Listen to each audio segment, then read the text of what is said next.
कहा फिर पर्चा लिख करके भेजा थोड़ी देर में कि जब इतनी अच्छी बात है तो हमारे ग्रंथ को आप अपने मदरसों में क्यों नहीं पढ़ाते।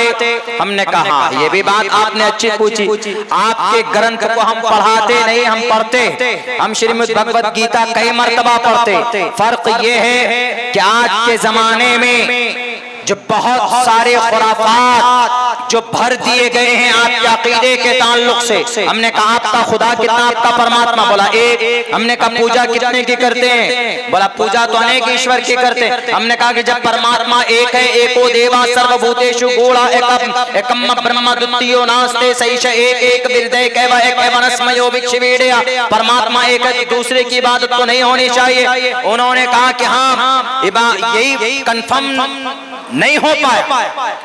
उसमें उन्होंने ये लिखा स्पष्ट तौर पर, वो बोला कि मौलाना आप बोलते जाइए, 5 मिनट तक किसी भी प्रोग्राम में मैं नहीं रुका हूँ, लेकिन 1.5 घंटे से आपकी स्पीच सुन रहा हूँ और सुनना चाहता हूँ, आप बोलते चलिए। हमने कहा कि हम जैसे आप हमारी नमाज में शरीक नहीं हो सकते, हमारी शरीयत एक अल्लाह है कुरान में, तो पूरी दुनिया का मुसलमान से पूछ लीजिए, वो कहेगा कि एक ही अल्लाह, दो अल्लाह नहीं।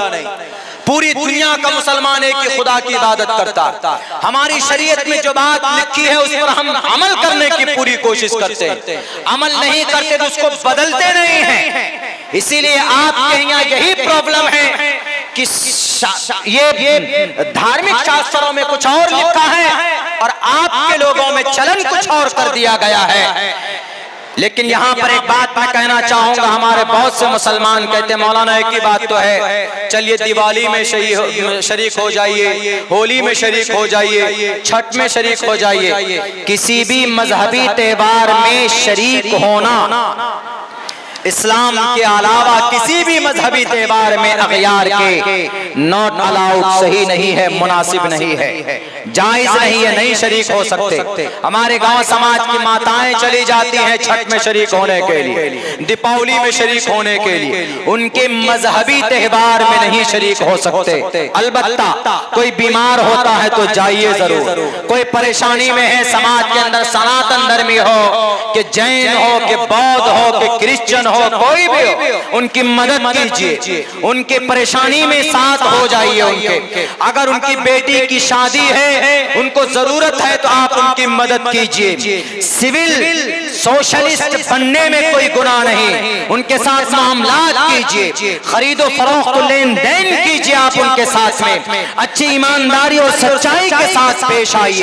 आपके पड़ोस में है तो आपकी जुबान से आप उनको तकलीफ मत दीजिए, लेकिन मजहबी अमल में, उनके इबादत में you are not allowed according to the Islamic sharia, because Islam doesn't permit you to participate in the disbeliever and misconceptions. Prayer, उनकी दुआ में, उनकी इबादत में, उनकी भक्ति में आप शरीक नहीं हो सकते। हमने कहा कि आपके यहाँ इसीलिए आपकी किताबें नहीं पढ़ाई जाती हमारे यहाँ, क्योंकि आपकी किताबों के तर्ज बदल जाते हैं। श्री रामचंद्र जी पे 2 किताबें लिखी हुई है, रामचरितमानस तुलसीदास रामायण, जो रामचरितमानस तुलसीदास ने लिखी थी, और वाल्मीकि रामायण ने जो श्री रामचंद्र जी पे रामायण लिखी है रत्नाकर वाल्मीकि ने। हमने कहा कि दोनों के अंदर फर्क है और हमारे कुरान में फर्क नहीं है। अल्हम्दुलिल्लाह, कोई भी कुरान पढ़ लीजिए आप, इंडियन कुरान पढ़ लीजिए, बांग्लादेशी कुरान पढ़ लीजिए, श्रीलंकन कुरान पढ़ लीजिए, अफगानी कुरान पढ़ लीजिए, मतलब वहां का कुरान अलग नहीं है, यानी उस देश का कुरान पढ़ लीजिए आप कोई भी कुरान पढ़ लीजिए, एक नुक्ता एक ज़बर के अंदर कोई तब्दीली नहीं है। 1458 साल से जो जिस शक्ल में अल्लाह के नबी सलाम से चला आया, आज तक उसी शक्ल में हमारे पास मौजूद है और इसको कोई बदल नहीं सकता, इसके कानून को कोई नहीं बदल सकता। अगर बदलोगे इस कुरान के सिस्टम को तो तबाही आएगी, आई तबाही। उन्होंने कहा कि मौलाना आपके नबी की बातों पर अमल करें तो आज की तारीख में क्या होगा। हमारे कहा कि हमारे नबी अपनी तरफ से कोई बात नहीं कहते, बल्कि अल्लाह की तरफ से इशारा होता है, वही होती है, तब जाकर कोई बात पेश करते हैं। वमा यंतिकु अनिल हवा इन हुवा इल्ला वह्युन यूहा।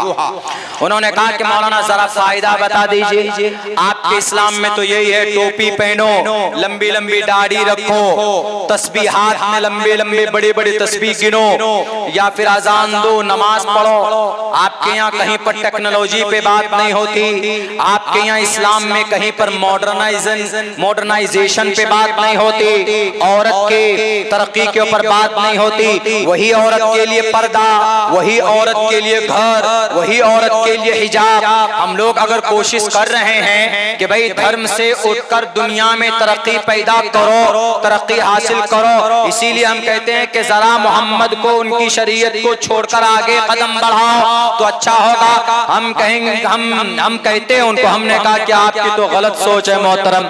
कोई चीज, ये कुरान, अल्लाह के नबी की शरीयत सिर्फ अभी के लिए नहीं, या अब से पहले सहाबा के लिए नहीं थी, बल्कि कयामत तक के लिए है। कयामत तक के लिए भी नहीं, बल्कि इस पर अमल करेंगे तो कयामत के बाद भी, मरने के बाद भी काम वाली चीज, आने वाली चीज है ना। उन्होंने कहा कि एग्जाम्पल सेट कीजिए। हमने कहा कि अच्छा ये टोपी पहनते ना, ये टोपी, हमने कहा सुन्नत है, अल्लाह के नबी की हदीस है।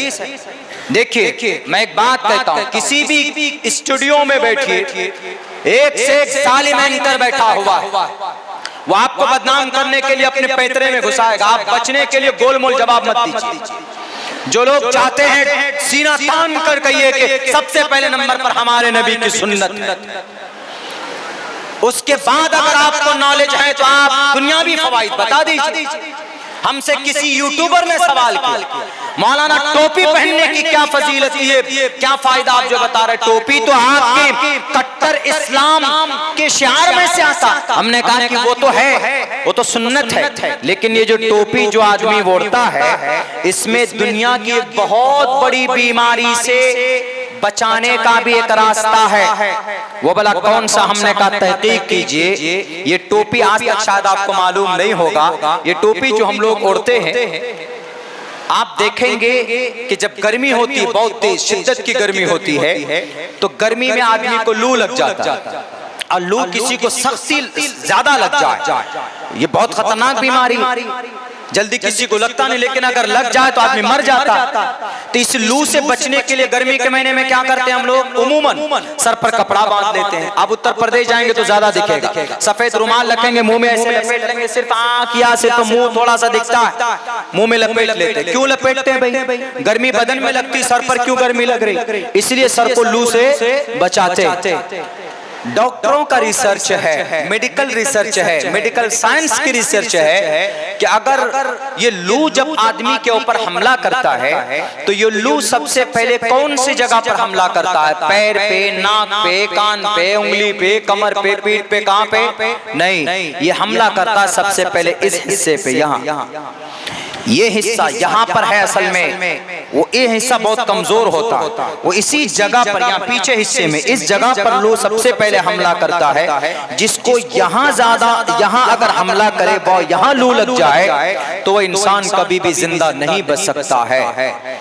तो हमने कहा कि अब आप लू से बचने के लिए गमछा लपेटते हो, अब इस लू से बचने की कोई दवाई है? किसी भी डॉक्टर से पूछे कि अगर शिद्दत की लू लग जाए तो आप नहीं बच सकते, डेफिनेटली यू विल डाई, जरूर आप मरेंगे। लेकिन इस लू से बचने का रास्ता डॉक्टर से पूछो, वो कहेगा कपड़ा लपेट लीजिए।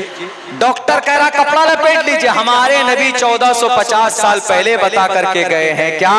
टोपी। और डॉक्टर ने कहा कि जो आदमी कैप, टोपी इस्तेमाल करता है, जो आदमी पगड़ी इस्तेमाल करता है, उसको कभी भी लू जैसी मौलिक बीमारी लग नहीं सकती। हमने कहा ये हमारे नबी की सुन्नत, सिर्फ सुन्नत नहीं है गधा आदमी, बल्कि इससे बहुत खतरनाक बीमारी से बचने का जरिया भी हमारे नबी से कोई बड़ा साइंसदान हो सकता।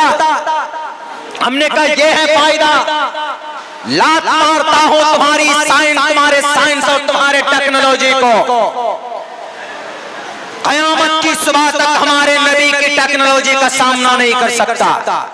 एक मैसेज यहां से भेजना हो सऊदी अरब तो व्हाट्सएप का सहारा लेते हो, लेकिन हजरत उमर फारूक ने एक आवाज लगाई थी, या सारिया अल जबल, तो चंद सेकंडों में नेट का सहारा लेकर मैसेज भेजते हैं ना। इंटरनेट नहीं है तो आप व्हाट्सएप पे मैसेज नहीं भेज सकते, टेलीग्राम नहीं कर सकते, ईमेल नहीं भेज सकते। हमारे सहाबा की जिंदगी में, हमारे नबी के आशिकों की जिंदगी में ऐसे ऐसे वजूद मौजूद है कि बिना टेक्नोलॉजी, बिना साइंस के आवाज यहाँ देते 5,05,000 किलोमीटर वहां पर आदमी बैठा हुआ सुनता है उनकी आवाज को। आज की टेक्नोलॉजी पर लात मारता हो तुम्हारे, चले गए आसमान पर तो बड़े इतराते हो कि we have reached at the moon, हम आसमान पर पहुंच गए। हमारे नबी जमीन पर बैठकर उस चांद के 2 टुकड़े करते हैं जिस पर तुम पहुंचकर गर्व करते हो। हमारे नबी ने 2 टुकड़ों में बांटा। हमारे नबी तो 7वें आसमान तक गए। बताया अमेरिका वाला कौन सा जहाज 7वें आसमान पर पहुंचा? पहले आसमान पर गए, जरा टच नहीं कर पाओगे। हमारे नबी ने पहले, दूसरे, तीसरे, चौथे, बल्कि कुदरत जहां पर बैठी है, रब्बे जुल जलाल जहां पर रब्बे जुल जलाल की जात अक़दस है, हमारे नबी वहां तक गए। तुमने देखा खुदा को? नहीं देखा। अमेरिका तुमने लॉर्ड को देखा? नहीं देखा। आज के इस्राइल के जालिमों, तुमने देखा तुम्हें अपने लॉर्ड को या जीसस को? नहीं देखा। हमारे नबी ने सबको देखा। हमारे नबी जन्नत और जहन्नम की सैर करके आए। तुम क़यामत की सुबह तक कोई ऐसी टेक्नोलॉजी इजाद नहीं कर सकते जो हमारे नबी के जमाने के अंदर जो चीजें सामने आ गई हैं उसका तुम मुकाबला कर सको। बनाओ, तुम क्या बनाना चाहते हो? आज जदीद साइंस का टाइम, लेजर साइंस का भी जमाना आएगा। ये तो जदीद साइंस है, लेजर साइंस, यानी आप 1 सेकंड में 2 लाख किलोमीटर का सफर तय करेंगे जब लेजर साइंस का जमाना आएगा। लेजर साइंस अभी आया नहीं। मैं ऐसी बात बता रहा हूं कि 100 साल बाद अगर कोई सुनेगा इस क्लिप को तो वो कहेगा कि भाई मौलाना सही बताए। जदीद साइंस का जमाना, इसके बाद लेजर साइंस का जमाना आए। लेजर साइंस के बाद दुनिया खत्म हो जाए। लेजर साइंस का जमाना दज्जाल का जमाना होगा। दज्जाल इसी लेजर साइंस का इस्तेमाल करेगा और इसी लेजर साइंस के जरिए से वो चंद सेकंडों में जहां जाना चाहेगा वो चला जाए। कहते हैं उसकी एक कदम मशरिक में, दूसरी मगरिब में, वो लेजर साइंस का जमाना होगा। और अल्लाह के नबी अलैहिस्सलाम लेजर साइंस को इस्तेमाल कर चुके हैं। जदीद साइंस के गुलामों, लेजर साइंस तुम्हारे अब्बा भी नहीं देखे होंगे। हमारे नबी बुर्राक पर बैठकर गए थे। असल तो ये फजले इलाही था, लेकिन मेडिकल की ज़बान में वो लेजर साइंस था जो हमारे नबी इस्तेमाल करके गए। उसी को तुम लेजर साइंस का नाम दोगे जो हमारे नबी बुर्राक पे बैठकर लाखों करोड़ों मील दूर आप सफर तय करके गए। चंद सेकंडों के अंदर पूरी दुनिया, जन्नतो जहन्नम, 7वां आसमान, अर्श मुअल्ला, सिदरतुल मुंतहा, हर जगह घूम करके आ गए। वो वही लेजर साइंस का इस्तेमाल हुआ था अल्लाह तबारक व तआला की उनके फजल व करम से। इसीलिए मैं कहता हूँ, मैंने उनको कहा कि आप मत इतराइए, दुनिया के अंदर में भी बहुत फायदे। 2 बड़ा घटना हुआ अभी, एक कलकत्ता में हुआ, एक बेंगलोर में हुआ। कलकत्ता में उस डॉक्टर, लेडी डॉक्टर है, मैं आज ही उनका मर्डर केस रिसर्च कर रहा था, मैं सुन रहा था उनका पूरी वो स्टोरी मेरे पास आई है। उस स्टोरी, डॉक्टर अहाना अच्छी डॉक्टर थी, मेहनत कर रही थी बेचारी। जो मारने वाला रेपिस्ट है संजय रॉय है। पता क्या हुआ? हमने कहा कि ये वाकया सामने नहीं आता अगर 2 बातों पर अमल हो जाता तो। हमारे कुरान या हमारे नबी की 2 बातों पर अगर अमल कर ली जाती तो ये इतना बड़ा घटना नहीं होता, इतना बड़ा हादसा नहीं होता। बोला कैसे मौलाना, क्या हुआ? हमने कहा कि पटना का मामला, ये कलकत्ता का जो हादसा हुआ पता है? आरजे कॉलेज बहुत फेमस है कलकत्ता के अंदर, बहुत बड़ा मेडिकल कॉलेज है। तो वहां पर वो ट्रेनी डॉक्टर थी, सीनियर भी थी, जूनियर भी थी। वो कुछ लोग उससे सीनियर थे और कुछ लोग उसके जूनियर थे। 36 घंटे की ड्यूटी पर आई आने के बाद रोजमर्रा की तरह उन्होंने अपना काम शुरू किया। एक जालिम जो वहीं पर सिक्योरिटी का काम करता, यानी जो रखवाला, उसको रखवाला 12,000 की सैलरी पर संजय रॉय को रखा गया। उसने, उसके अंदर बहुत बुरी आदत क्या थी, अब से पहले अपनी बीवी को घर से निकाल कर आ चुका था। वो अपनी बीवी पर जुल्म किया, एक बीवी को मारकर भगा दिया, दूसरी बीवी को भी मारा, उसको भी भगा दिया। कुछ पॉलिटिकल कनेक्शन थे। सियासत का नाजायज इस्तेमाल आजकल हो रहा है, सही इस्तेमाल नहीं हो रहा। सियासत का सही इस्तेमाल हो तो ये हमारा भारत स्वर्ग बन जाए, नाजायज इस्तेमाल होता। वो कई मरतबा बच के आ गया। उसके दोस्त की भाई की एडमिशन वहां पर हो जाती है। उसका एक दोस्त का भाई एडमिट होता है। वो अपने एकदम उस पे पोस्ट के उस पे उसको फ्री में करा देता है। चलो भाई हो गया। 2 दिन 3 दिन 4 दिन गुजर गए। वो जब अपने दोस्त के भाई के पास जाता तो डॉक्टर अहाना आती तो उसको देखकर पागल हो जाता। उसके बाद उसने क्या किया है ग्रोस, उसने खूब शराब पी अपने दोस्त के साथ। शराब पीकर उस दिन उसने कोशिश की कि मुझे कोई औरत मिल जाए अपनी ख्वाहिश पूरी करने के लिए। उस दिन उसको मौका नहीं मिला। दूसरे दिन अपने दोस्त के साथ 5 बोतल शराब, बंगाल के अंदर शराब हर गली के अंदर आपको मिल जाएगी, हर गली के अंदर 5 बोतल शराब लाकर पीता है वहीं हॉस्पिटल में। और फिर वो गलत फिल्में देखता है अपने मोबाइल में, गलत फिल्में देखता है। उसके बाद वो अपने दोस्त के भाई के पास जाता है तो डॉक्टर अहाना आई 10-11 बजे रात को उसको चेकअप करने के लिए। उसके बाद उसने अपने डॉक्टर से कहा कि मैं आराम करने के लिए सेमिनार हॉल में जा रही हूँ। वो अकेली उस हॉल में चली गई आराम करने के लिए, सोने के लिए। अकेली तने तनहा रात को 12-1 बजे चली जाती है वो वहां पे। ये आदमी, इसको पता चलता है ये जा रही है कहीं पर अकेले सोने के लिए। इसको हर गली और हर वार्ड का पता था। शराब की हालत में था, नशे में धुत था। ये गया ढूंढने के लिए, एक कमरे में ढूंढता नहीं है, दूसरे में, तीसरे में नहीं है। बिलाखिर वो उनको नजर आ जाती है वो डॉक्टर। वो जाने के बाद कुंडी लगा के उसको जगाता है, उसके साथ छेड़छाड़ करता है तने तनहा। आप कहेंगे कि वो डॉक्टर भी तकरीबन अच्छी नौजवान ताकतवर थी, और ये भी तो अकेले कैसे कब्जा कर लिया। ये बॉक्सर भी था, ये बॉक्सर भी था। बहरकैफ मर्द की ताकत औरत के बिलमुकाबिल में ज्यादा होती। तो नशे की हालत में भूत सवार था इसके ऊपर। उसको थप्पड़ मारा, आंख में चश्मा था, उस चश्मा का शीशा आंख में घुस गया। वो लेडी डॉक्टर बेहोश हो गई। उसके साथ में बलात्कार किया, उसकी इज्जत लूटी।